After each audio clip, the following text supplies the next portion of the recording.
Shri Venkateswara gold తాకట్టులో ఉన్న మీ బంగారాన్ని విడిపించి కొనబడును.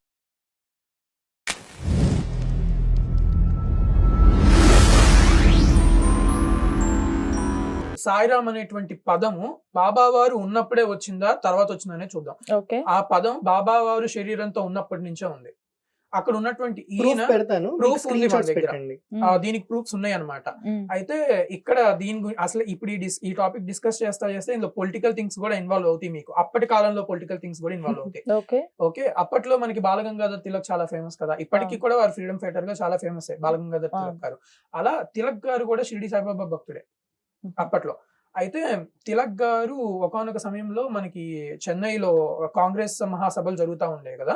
అలా వెళ్ళినప్పుడు బాబావారి భక్తులైనటువంటి గణేష్ కాపర్డే, ఆయన కూడా ఫ్రీడమ్ ఫైటర్. మనం బాబావారి చరిత్రలో జిఎస్ కాపర్డే అనే పేరు వస్తుంది. కాపర్డే అని వస్తుంది అనమాట.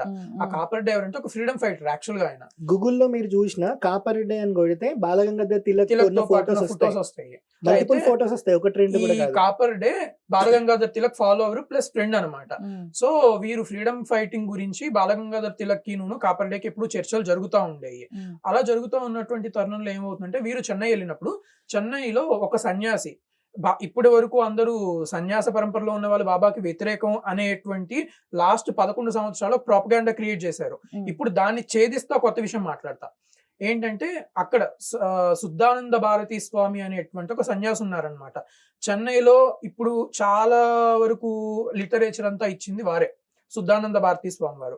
ఆ శుద్ధానంద భారతీ స్వామి వారు ఈ గణేష్ కాపర్డేను ఈయన బాలగంగాధర్ తిలక్ ని కలుస్తారు. కలిసినప్పుడు బాబా వారి ప్రస్తావన వస్తుంది మధ్యలో. అప్పుడు ఈయన అడుగుతారు, ఎవరు బాబా అని అడుగుతారు. అడిగితే శుద్ధానంద భారతీ స్వామి వారికి అప్పుడు వీరు సాయిబాబా గురించి చెప్తారనమాట. ఆయనకు బాగా, ఎందుకంటే ఆయన ఉన్నట్టు ఒక సన్యాసి, ఆయన దేశ సంచారంలో ఉంటారు. ఆ టైంలో ఉన్నప్పుడు ఆయనకి ఇది బాగా ఇంట్రెస్టింగ్ గా ఉంటుంది. ఈయన ఒక యోగం తెలుసుకున్నారు, ఒక అవతార పురుషులను తెలుసుకున్నారు వీరి ద్వారా. బాబా వారు చేసే లీలన్నీ వారు చెప్పారు ఆయనకి. చెప్పినప్పుడు ఆయన ఏమంటారంటే, నేను మీతో పాటు వచ్చి షిరిడిలో దర్శించుకుంటానని చెప్తారు. చెప్పినప్పుడు వారు వీరిని తీసుకొని వస్తారు. శుద్ధానంద భారతీ స్వామి వారు షిరిడి సాయిబాబా దగ్గరకు వచ్చినప్పుడు వారు బాబా వారితో ఉంటా అక్కడ వారు చూసినటువంటి విషయం ఏంటంటే, సాయినాథుడిని అప్పటి నుంచి అందరూ సాయిరామ్ అని సంబోధిస్తున్నారు. ఈ మాట అది బాబావారు శరీరంతో ఉన్నప్పటి నుంచే ఉంది. అంటే అక్కడ ప్రామాణికత ఏంటంటే, వారు బాబావారు శరీరంతో ఉన్నప్పుడే రాముడి గురించి కూడా మాట్లాడుతున్నారుగా. అందుకనే కదా సాయి అల్లా అని ఇప్పటి వరకు అనలేదు, అప్పుడున్న వాళ్ళు అనలేదు. కానీ సాయిరామ్ అని అప్పుడున్న ప్రజలు సంబోధించారనమాట.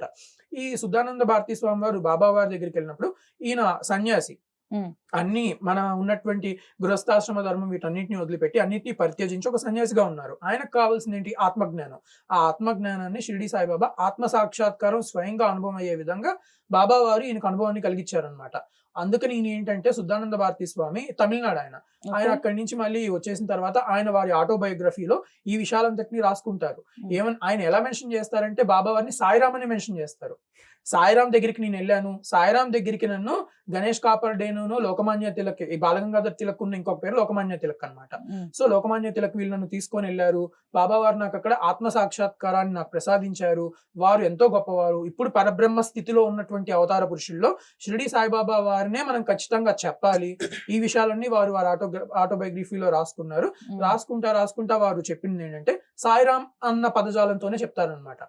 వారు బాబావారు శరీరంతో ఉన్నప్పటి వారు అని అంటే అప్పటి నుంచే సాయిరామ్ అనేటువంటిది ఉంది కదా. సో ఈ రకంగా చూస్తే ఇది ఒక విధానం. ఇంకొక విధానం ఏంటంటే, బాబావారు చెప్పినటువంటి తత్వాలన్నీ కూడా హిందూ ధర్మంతో ఉంటాయి. ఇంకొకటి, వారు చేసినటువంటి ప్రచారం అప్పట్లో బాబావారు శరీరం వదిలిపెట్టడానికి 2 వారాల ముందు వారు 2 సార్లు రామ విజయం అనేటువంటి గ్రంథాన్ని వారు చదివి వినిపించుకుంటారు. దాని తర్వాత వారు శరీరం వదిలిపెడతారనమాట. సో ఆ 2 వారాలు వారు విన్నటువంటిది ఏంటది? రామ విజయమే. సో అంటే దాన్ని బట్టి అక్కడ వారు బాబావారు రాముడి గురించి ప్రచారం చేశారనేటువంటి విషయాలు చాలానే ఉన్నాయి కదా. ఒకనొక భక్తురాలు బాబావారి దగ్గరికి వచ్చి నాకు మంత్రోపదేశం చేయమంటారు. మంత్రోపదేశం చేయమంటే, నేను నా గురువు దగ్గర నుంచి మంత్రాలు ఇలాంటివి నేనేం తీసుకోలేదు, ఇప్పటి ఈ కాలానికి మంత్రాలు అయినా అవసరం లేదు, దానికి వేరే తత్వరహస్యం ఒకటి ఉంది, అయితే ఆ మంత్రాలు అవేమీ అవసరం లేదు. అయినా సరే ఆమె ఏం చేస్తుందంటే, 3 రోజులు నువ్వు నాకు మంత్రం ఇచ్చేదాకా నేను వెళ్ళనని చెప్పి పస్తూ ఉంటది. ఆకలితో అలానే ఉంటది, ఉపవాసం చేస్తుంది. అప్పుడు బాబా వారు ఒక రోజు పిలిచి చెప్తారనమాట, రాజారాం అనే మంత్రం చేసుకోమని చెప్తారు. బాబా వారి ముఖతః నోటి నుంచి సచ్చరిత్రలో ఉన్నటువంటి విషయం ఇది. రాజారాం కూడా మనకు కనిపిస్తుంది. రాజారాం అనే మంత్రాన్ని ఇచ్చారు. మరి అక్కడ రాముల వారిని ఎందుకు ఇచ్చారు? ఓకే. అలా అలా ఇవ్వచ్చు కదా, convert అలా చేయాలి అంటే. ఇవ్వచ్చు కదా. ఇంకొకటి, ఏ ముస్లిం అయినా వచ్చినప్పుడు ఆ ముస్లిం కి నువ్వు ఇది చేయని కూడా పెద్ద ఏం చెప్పలేదు అక్కడ. చెప్పలేదు. ఇంకోటి ఏంటంటే ఒక ముస్లిం బాబా వారి దగ్గరికి వచ్చినప్పుడు హనుమంతుడి దేవాలయానికి వెళ్ళి ప్రస్తుతం మిఠాయి పంచి పెట్టమని చెప్తారు ఆయనకి. ముస్లిం మరి వెళ్ళాడు కదా, హనుమంతుడి దేవాలయానికి ఎందుకు వెళ్ళి పంచి పెట్టాలి అని అంటే హనుమంతుడి పైన అల్లా ఓడిపోయాడు కానీ నువ్వు వెళ్ళి అక్కడికి అని చెప్తారు. మరి ముస్లిం అయితే ఈ మాట ఎందుకు అంటారు? ఇది సాయిబాబా ద మాస్టర్ అనే బుక్ లో ఉంటది, పుస్తకంలో ఉంటది ఈ మాట. ఓకే. సాయిబాబా నమాజ్ చేసినట్టు ఎకిరాల భరద్వాజ గారు ఏ బుక్ లో రాయలేదు. ఆ రాయలేదు. సిరాజ్ గారు ఏదైతే మాట్లాడాడో అదన్నాడు ఈ పేజ్ లో, నిన్ననే కొనుక్కొచ్చుకున్న బుక్ అది. ఓకే.